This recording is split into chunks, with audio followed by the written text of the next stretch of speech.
The Widow and the Forbidden Deal. In the small, remote village of Amoji, nestled deep within a lush forest, there lived a woman named Nkem. She was known by everyone as a resilient and hardworking woman, but her life was filled with sorrow. Nkem had lost her husband, Chijioke, to a mysterious illness when she was only 25 years old.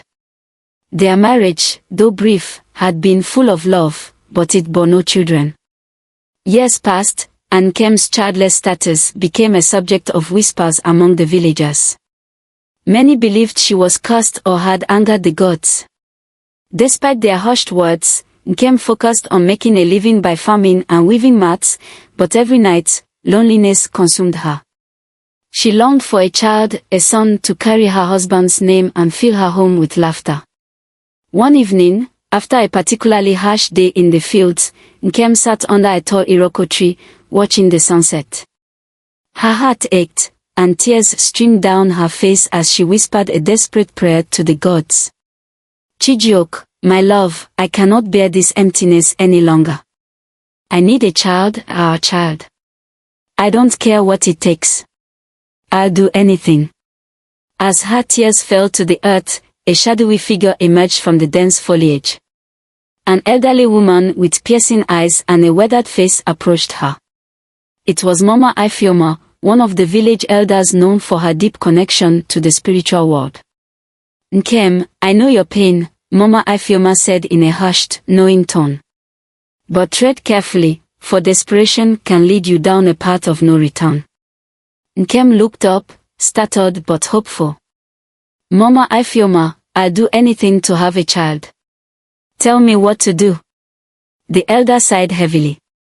There is one way, but it comes at a great cost. If you truly want a child, you must visit the river goddess at the forbidden riverbank. But be warned, Nkem, her gifts are never without a price. Ignoring the elder's warnings, Nkem felt a surge of determination. That very night, she left her home and journeyed to the forbidden riverbank under the light of a full moon. The air was thick with mist, and the sound of the river's rushing waters seemed to call her name. When she arrived, she knelt at the edge of the river and called out, Great river goddess, I seek your help. Please, bless me with a child. The river grew eerily still, and the mist thickened. Suddenly, the water parted, and a tall, ethereal woman with skin that shimmered like moonlight emerged. Her eyes glowed, and her voice was both soothing and ominous. Why do you summon me, mortal? The river goddess asked. Nkem trembled but spoke boldly. I am barren and alone. I beg you, grant me a child, and I will give you anything you ask. The river goddess studied her for a long moment before nodding. Very well. I shall grant you a son, but there is a condition. You, Nkem, will never live to see your grandchildren. The moment your son's child is born, your life will end. Nkem's heart sank, but her longing for a child outweighed her fear of the condition. I accept, she said, her voice steady. The river goddess raised her arms, and a swirl of golden light engulfed Nkem. The light entered her body, and she felt a warmth spread through her, filling the void she had carried for years. Your son will bring you joy, but remember this, defying the will of the gods has dire consequences. With that, the river goddess disappeared into the river, leaving Nkem alone on the bank. In the weeks that followed, Nkem discovered she was pregnant. Her joy knew no bounds, and she named the child Obina, which means father's heart, to honor her late husband. Though her heart swelled with happiness, a shadow of fear lingered in her mind. Deep down, Nkem vowed to find a way to defy the river goddess's condition. She would not let her life end when Obina's child was born. Little did she know, her defiance would set in motion a chain of events that would change their lives forever. A mother's love, a son's struggle. Life in Amoji revolved around simple routines, and for Nkem, every moment was centered on her son, Obina. From the day of his birth, Obina became the very essence of her existence. She worked tirelessly on the farm, ensuring he never went hungry or lacked anything. As he grew, Nkem's pride in her son was unmatched. Obinna inherited his mother's resilience and his late father's charm. He was tall, handsome, and possessed a natural kindness that made him beloved in the village. Whether helping elders carry firewood or playing with the younger children, Obinna's good heart shone brightly. Despite her pride, Nkem's happiness was overshadowed by an ever-present fear, the curse of the river goddess. The condition of her deal loomed over her like a dark cloud. Determined to cheat fate, she resolved to keep Obinna close, shielding him from anything that could lead to marriage or children. Overprotective love. As a child, Obinna loved his mother fiercely, unaware of her obsessive need to control his life. She rarely let him play far from the house, insisting the world was full of dangers. When other boys went hunting or fishing, Nkem would keep Obinna home, saying, "You are all I have. I cannot lose you." Her protectiveness only grew stronger as Obinna became a man. By the time he turned 25, he was well known as one of the most eligible bachelors in Amoji. But every time a young woman showed interest in him, Nkem found ways to intervene. The first was Ngozi, a cheerful, intelligent woman from a nearby village. Ngozi worked as a teacher, and her calm demeanor complemented Obinna's vibrant personality. When Obinna introduced her to Nkem, her reaction was swift and sharp. "She's too quiet," Nkem said with a frown. "A woman like that has secrets. She'll bring you trouble."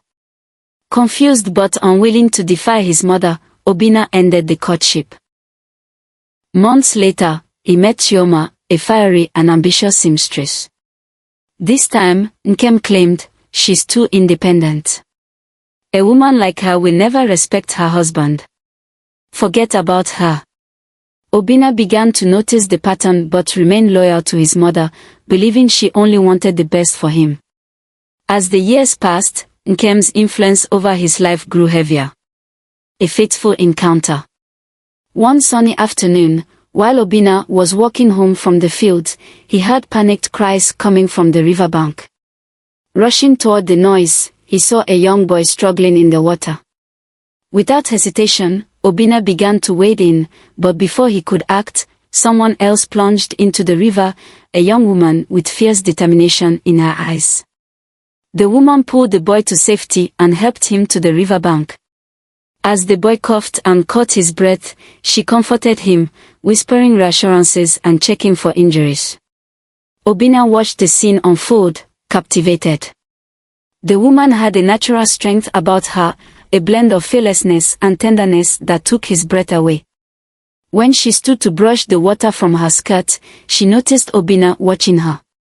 "Are you going to stand there gawking, or are you going to help?" she said with a playful smirk. Obinna smiled, embarrassed. "You seem to have it handled." "But that was impressive." The woman laughed. "I'm Edeora. And next time, maybe don't hesitate to lend a hand." They helped the boy back to his family, who thanked them profusely. As they walked back toward the village, Obinna couldn't help but admire Adora's confidence and warmth. Her quick wit and sharp tongue kept him on his toes, but it was her kindness that truly touched his heart. A blossoming connection. Over the next few weeks, Obinna and Edeora grew closer. They spent hours talking, sharing dreams and laughter. Edeora was unlike anyone Obinna had ever met. She was bold, strong-willed, and fiercely loyal to her family. But there was something else, an air of mystery about her that intrigued him. She didn't shy away from hard work and had a deep sense of justice, always standing up for those in need. For the first time, Obinna felt a love so profound it shook him. Yet, as his feelings grew, so did his anxiety about introducing Edeora to Nkem. Nkem's reaction. One evening, Obinna finally mustered the courage to bring Edeora to meet his mother. He hoped that her strength and kindness would win Nkem's approval. But as soon as Nkem saw Edeora, her expression darkened. "This is the woman you've been spending all your time with?" Nkem asked, her voice cold. "Yes, Mama. She's kind, hardworking, and I love her, Obinna said, bracing himself for her reaction. Nkem's lips tightened. She's not right for you, Obinna. I can see it in her eyes. She's trouble. Edeora, unshaken, stepped forward. With all due respect, Mama, I only want what's best for Obinna. I love him, and I will stand by him no matter what. Her boldness startled Nkem, but it also deepened her resolve to separate them. She couldn't let her son's love for Edeora lead to her own demise. Obinna, frustrated and torn, finally stood his ground. Mama, I've listened to you all my life, but this time, I won't. I love Edeora, and I intend to marry her. Nkem's heart sank as she realized she was losing control over her son. Her worst fear was coming to life, and she knew the curse of the river goddess was drawing closer. In the quiet of her room that night, Nkem vowed to do whatever it took to protect herself, even if it meant going against her son's wishes. The battle of love and tradition.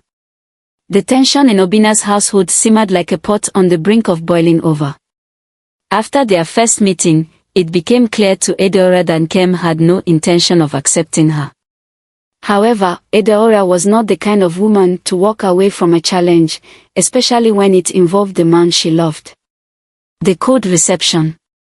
A week after their awkward introduction, Obinna invited Edeora to dinner at his home, hoping to smooth things over.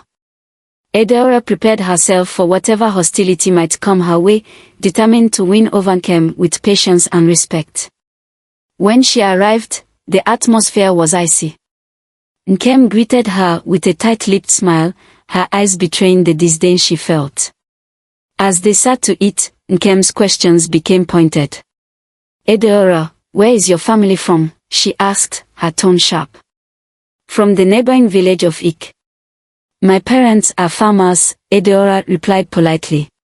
Farmers, you say? And yet here you are, thinking you can marry into my family. Do you think a woman of your background is worthy of my son?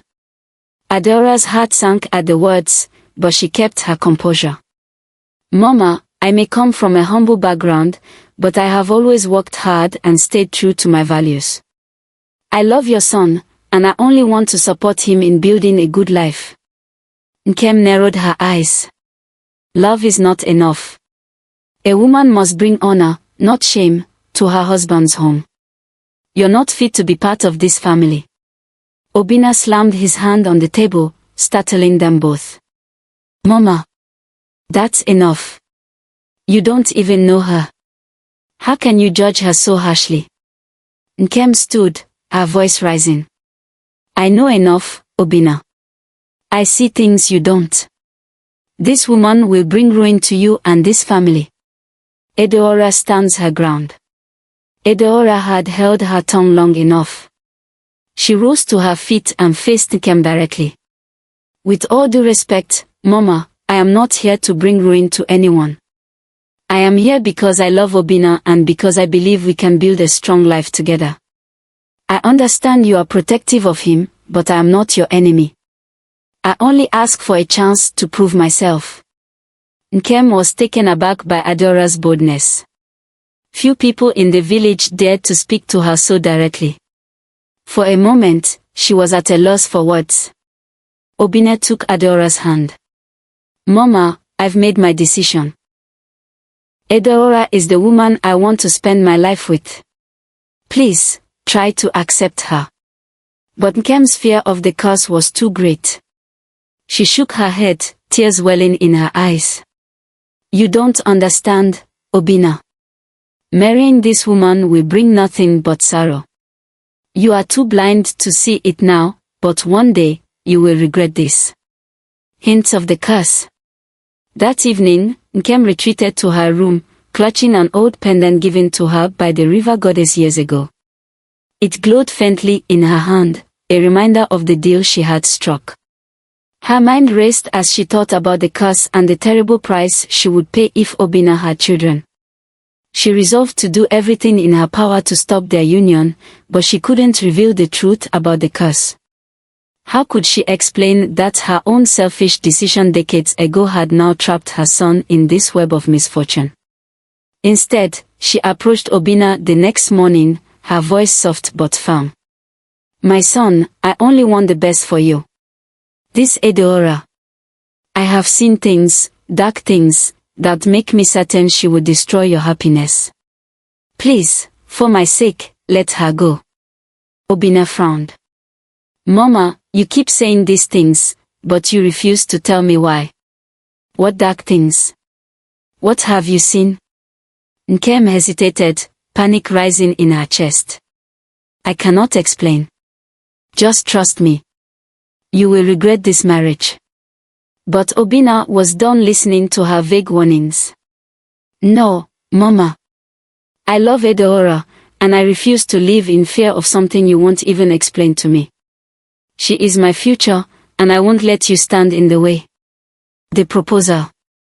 Later that week, Obinna took Edeora to the hilltop overlooking the village, a place where they often went to talk and dream about the future. As the sun set, painting the sky with hues of orange and gold, Obinna knelt before her, holding a small carved wooden ring he had made himself. "Edeora," he began, his voice trembling with emotion. "From the moment I met you, you've brought light into my life. I can't imagine my future without you. Will you marry me?" Tears streamed down Edeora's face as she nodded. "Yes, Obinna. I will marry you." They embraced, their love solidified despite the storm brewing in the background. Nkem's fury. When Nkem learned of the proposal, her anger erupted like a volcano. She confronted Obinna, demanding that he call off the engagement. "I won't allow this, Obinna. You're making the biggest mistake of your life," she shouted. Obinna stood his ground. "Mama, you've controlled every aspect of my life for too long. I love you, but this is my decision, and I won't change it." Nkem's heart broke as she realized her son was slipping further away from her. She retreated to her room, tears streaming down her face as she clutched the pendant once more. "If the river goddess thinks she can take me so easily, she is wrong," Nkem whispered to herself. "I will find a way to protect myself, no matter the cost." Little did she know, her attempts to interfere would unleash forces more dangerous than she could imagine. The Mirror of Doom. Nkem paced the floor of her dimly lit room, her heart racing as panic consumed her. Obinna's marriage to Edeora was only weeks away, and she knew time was running out. The curse of the river goddess loomed over her like a dark shadow, threatening to take her life the moment her son had a child. Desperation gnawed at her, and she found herself clutching the pendant the river goddess had given her years ago. The cold weight of the pendant felt like a chain around her neck, a reminder of the price she had willingly paid for motherhood. "I won't let this curse take me," Nkem muttered to herself. "I'll find a way to stop it." A plea to the river goddess. Late that night, under the cover of darkness, Nkem made her way to the forbidden riverbank where she had first summoned the river goddess. The air was thick with mist, and the sound of rushing water filled her ears. Kneeling at the edge of the river, she called out with trembling desperation. "Great river goddess, I beg you. Hear my plea." The river grew still, and the air around her seemed to vibrate with an otherworldly hum. Slowly, the water parted, and the shimmering figure of the river goddess emerged, her glowing eyes fixed on Nkem. "You dare summon me again, mortal?" the river goddess asked, her voice a mix of power and disdain. "Have you forgotten the price of the bargain you made?" Nkem fell to her knees, tears streaming down her face. "Please, I cannot let this curse take my life. My son is all I have. There must be another way." The river goddess regarded her coldly for a moment before speaking. "You seek to defy the will of the gods. Such defiance comes with consequences." "I'll pay any price," Nkem said, her voice trembling. "Just help me stop this marriage or prevent them from having children." The river goddess tilted her head, a cruel smile playing on her lips. "Very well. I shall grant you a tool, a mirror. Place it in their home, and it will do the work for you. As long as the mirror remains in their house, no child will ever survive in her womb. With a wave of her hand, a large, ornate mirror appeared beside Nkem. Its frame was intricately carved with symbols that seemed to pulse faintly with a sinister energy. The surface of the mirror gleamed unnaturally, as though it were alive.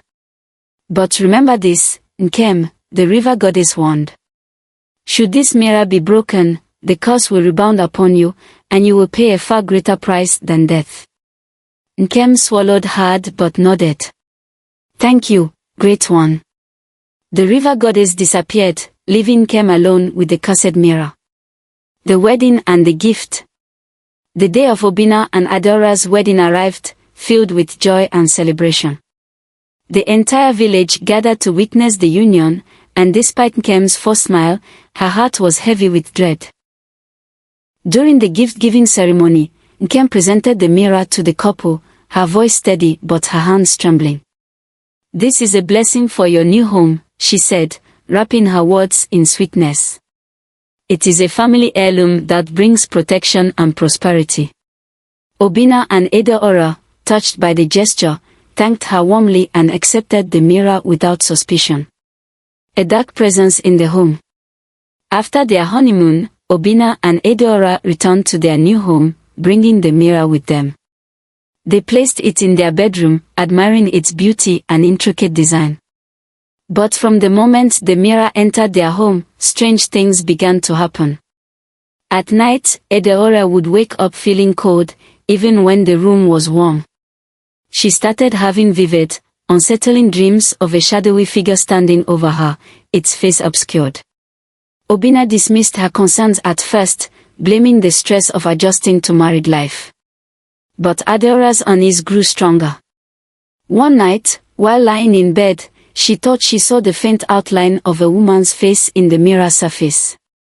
When she blinked, the image was gone. The first miscarriage. A few months later, Adeora discovered she was pregnant. Overjoyed, she and Obinna celebrated, keeping the news a secret until they were ready to announce it to the village. But as the weeks passed, Adeora began to feel unwell. She experienced sharp pains in her abdomen and overwhelming fatigue. One night, she woke up screaming, clutching her stomach. Blood soaked the bedsheets. Obinna rushed her to the village healer, but it was too late. The healer shook her head sadly. The child is gone. I'm so sorry. The loss devastated Adeora, and though Obinna tried to comfort her, a part of him couldn't ignore the nagging feeling that something was wrong. Adeora's growing suspicions. As months turned into years, the pattern repeated itself. Each time Adeora became pregnant, she would miscarry before the baby could come to term. The couple was heartbroken, but Adeora's grief soon turned to suspicion. She began to notice strange occurrences tied to the mirror. Whenever she walked past it, she felt an unnatural chill. Sometimes, she thought she heard faint whispers coming from it late at night. One evening, while cleaning the bedroom, she noticed something peculiar about the carvings on the mirror's frame. The symbols seemed to shift when she looked at them too long, as though they were alive. Adeora decided to confide in Obinna. I think there's something wrong with that mirror your mother gave us, she said hesitantly. Obinna frowned. It's just a mirror, Adeora. You're letting your grief play tricks on you. But Adeora couldn't shake the feeling that the mirror was connected to their misfortunes. Determined to find answers, she sought out Mama Ijeoma, the village priestess known for her wisdom and spiritual insight. A dark revelation. When Adeora brought the priestess to the house, Mama Ijeoma's expression darkened the moment she saw the mirror. This mirror is cursed, she said gravely. It was crafted with dark magic, and its purpose is to destroy life. Adeora's heart raced. Who could have done this? Who would want to harm us? Mama Ijeoma didn't answer, but deep down, Adeora already suspected the truth. Nkem's actions were no longer hidden, and the stage was set for a confrontation that would reveal the depth of her betrayal. The Night of Shadows. Edeora lay in bed, the room quiet except for the gentle hum of the night breeze rustling the curtains. Obinna had fallen into a deep sleep beside her, his soft breaths breaking the silence. Edeora stared at the ceiling, a sense of unease prickling her skin. The house felt wrong, like something unseen was watching them. Her eyes drifted to the ornate mirror across the room. In the faint moonlight, its frame seemed to shimmer unnaturally. She had never trusted the mirror, but tonight, its presence felt heavier, darker. Suddenly, the surface of the mirror rippled like water. Edeora's breath caught in her throat as she saw a faint figure emerge, a woman with wild, tattered hair and glowing eyes. The woman clutched a jagged dagger in her hand, and her lips twisted into a cruel smile. Edeora tried to scream, but no sound came out. The figure in the mirror lunged toward her, and she instinctively shut her eyes. When she opened them again, the mirror was still, and the room was silent. Obinna stirred beside her. "Edeora, are you okay?" She hesitated. It's nothing," she whispered, her voice trembling. "Just a bad dream." But deep down, she knew it was more than that. The first miscarriage. A month later, Edeora discovered she was pregnant. The joy she felt was overwhelming, but it was tinged with fear. She couldn't forget the vision she'd seen in the mirror that night, and an ominous feeling hung over her like a storm cloud. One evening, while Obinna was away visiting a neighboring village, Edeora sat in the bedroom, resting. As she gazed absent-mindedly at the mirror, its surface began to ripple again. This time, the vision was clearer. The same wild-haired woman appeared, holding the dagger. She reached through the mirror as though trying to enter the room. Edeora felt a sharp pain in her abdomen and collapsed to the floor. When Obinna returned later that night, he found Edeora unconscious and bleeding. He rushed her to the village healer, but it was too late, the child was gone. A pattern of grief. The days that followed were filled with sorrow. Obinna tried to console Edeora, but she couldn't shake the feeling that the mirror had something to do with her miscarriage. The pattern repeated itself over the next year. Each time Edeora became pregnant, she would see movements in the mirror, a shadowy figure, the ripple of its surface, and shortly after, she would lose the baby. Obinna, heartbroken, refused to believe the mirror was to blame. "Edeora, you're imagining things," he said one evening after another painful loss. "We've just had bad luck. It's not the mirror. But it's always after I see something in the mirror." Edeora insisted, her voice trembling. "Something is wrong, Obinna.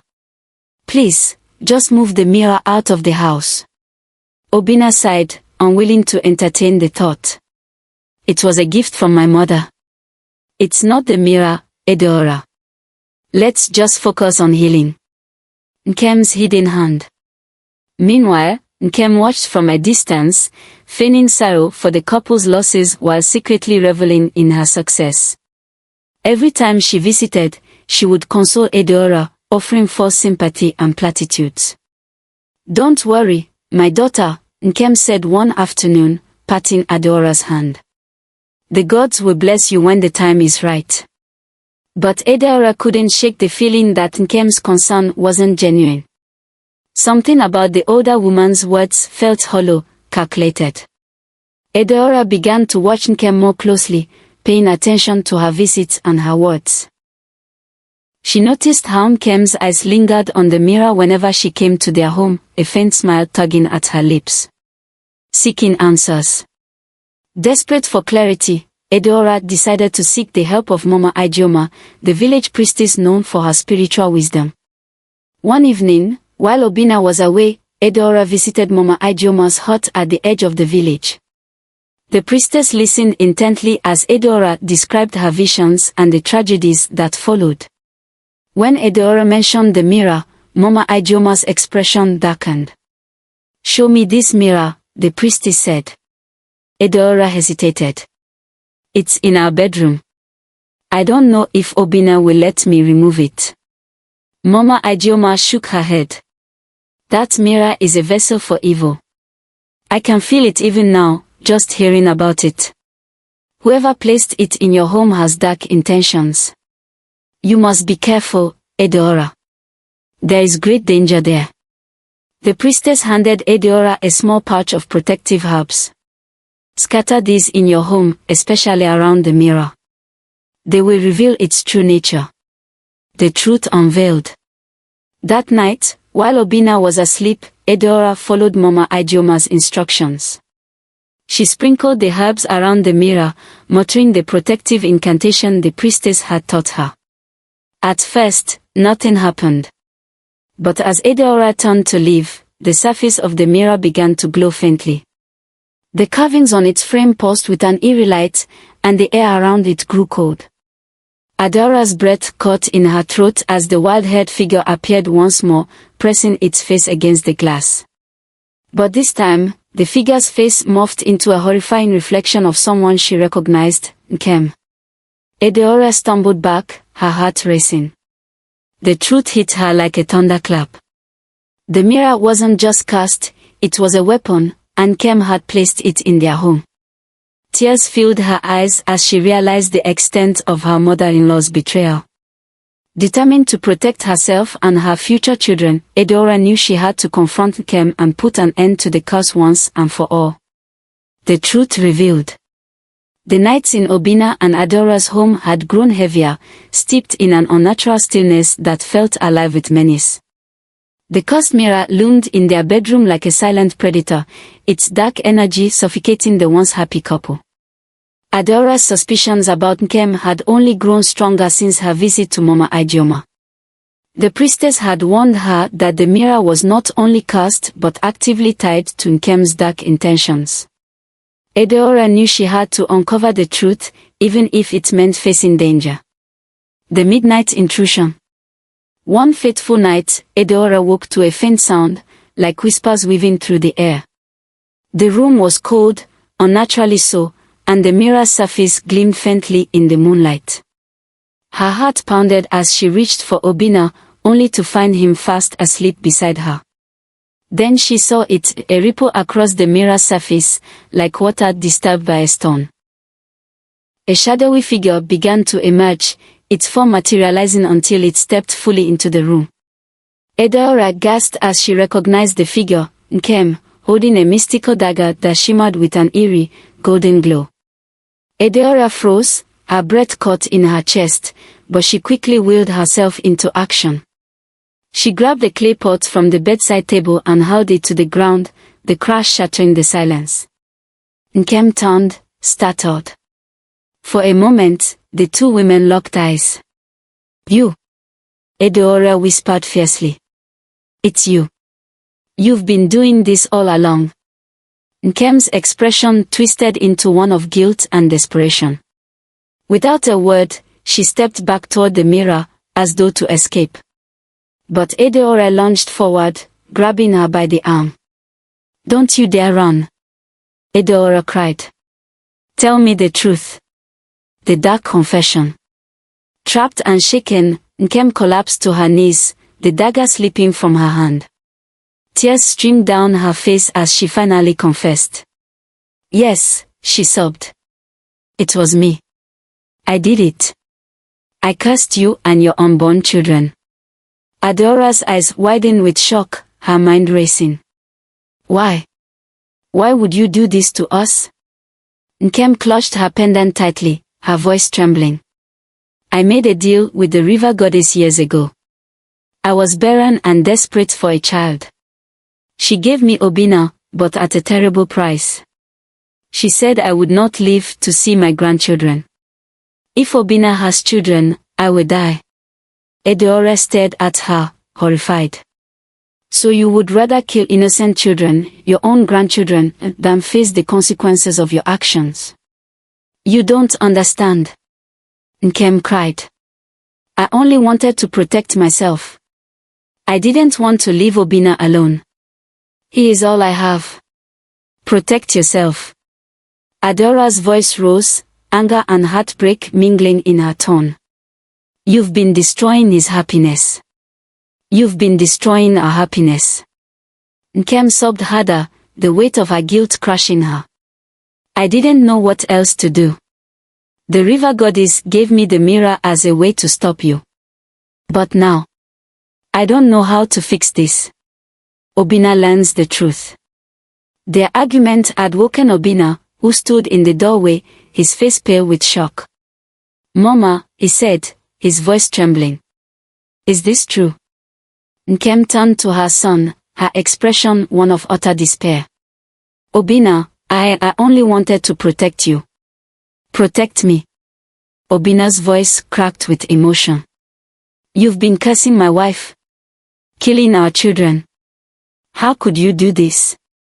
Edeora placed a hand on his arm, steadying him. We need to stop this, Obinna.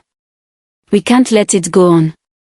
Obinna looked at his mother, tears streaming down his face. Mama, I love you, but I can't forgive this. You need to help us end this curse. Breaking the curse.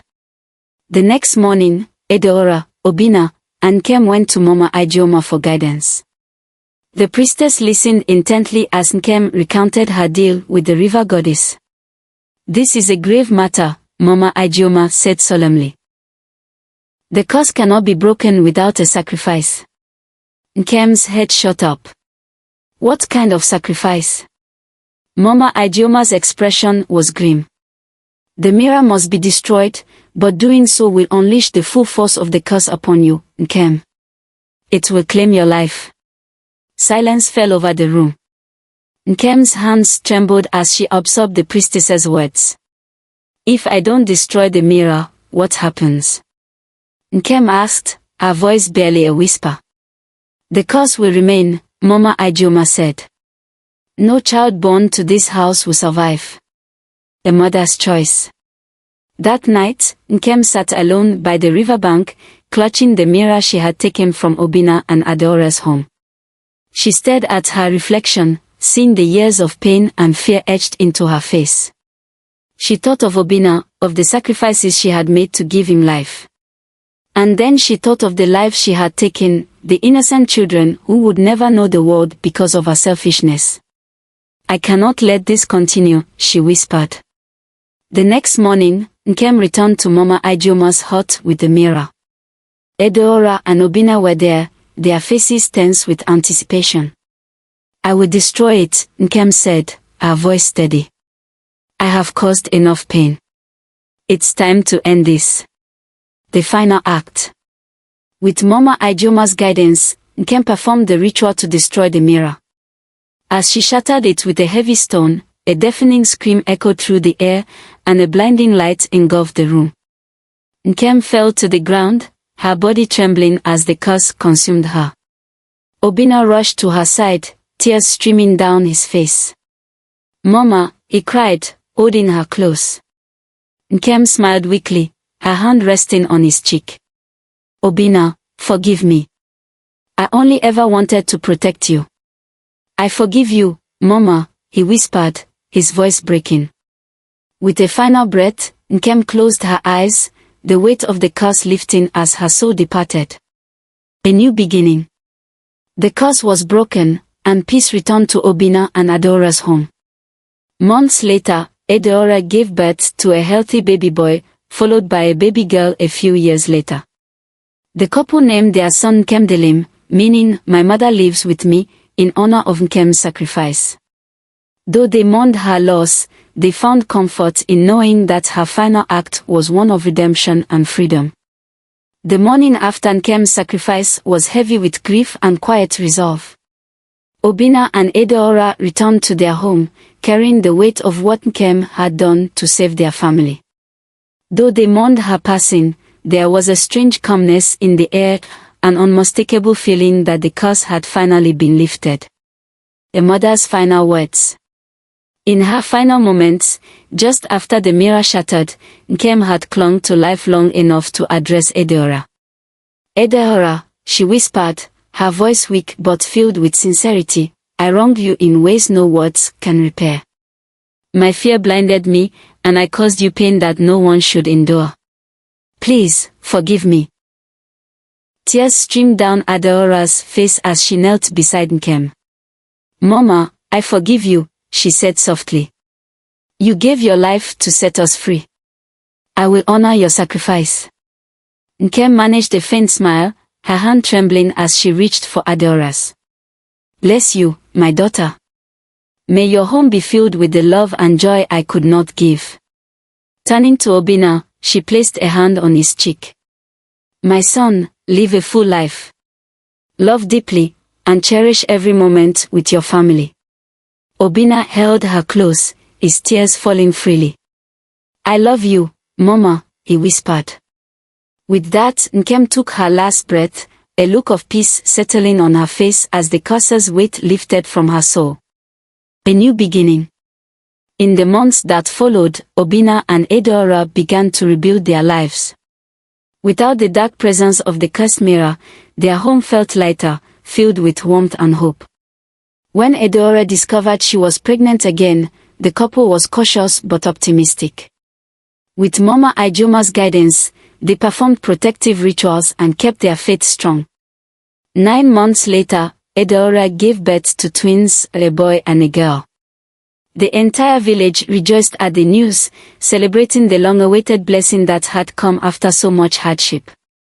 The couple named their son Kemdelim, meaning "My mother lives with me," to honor Nkem's memory and her ultimate act of redemption. Their daughter was named Kizoba, meaning "a God protects," a testament to the divine grace that had seen them through their trials. Teaching the next generation.